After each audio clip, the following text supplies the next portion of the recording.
الله الذي خلق هذا الكون كله، لا تظن أنه عاجز أن يدبر حياتك، لا والله. خليل الله إبراهيم لما كان يلقى في النار وهو في طريقه إلى النار يأتي إليه جبريل فيقول ماذا تريد؟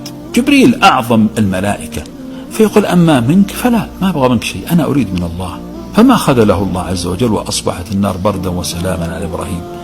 هاجر لم تحفر زمزم، ما حفرتها لتنقذ ابنها، بل فجرها الله تحت قدمي ابنها بقدرته. وأم موسى تراها ما أنقذت رضيعها، الله الذي ألقى عليه محبة منه ليحميه.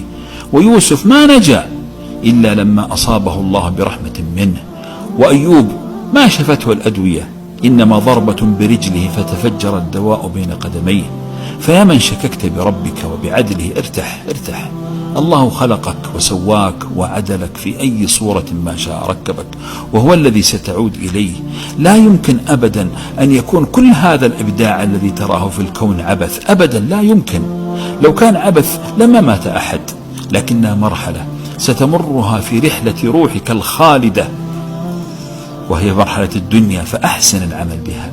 لو أن الله يا أحبابي لا يريد لنا الخير لما رزقنا الأنبياء، ولما أنزل الكتب، ولما أعطانا الروح التي تخشع وتبكي وتفرح، بل أجمل لحظاتها يوم تبكي خاشعة بين يدي ربها.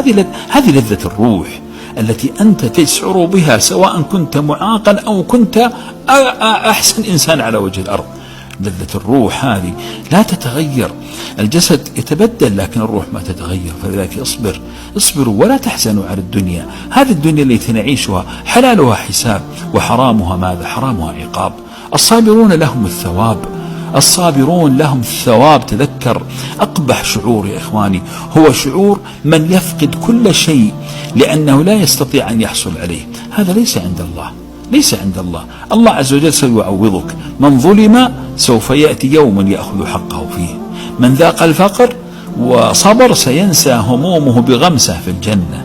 من عاش مع المرض والبلاء فله أجور الصابرين، وإنما يوفى الصابرون أجرهم بغير حساب.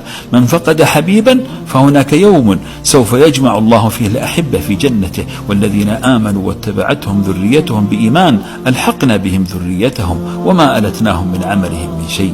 عندما تؤمن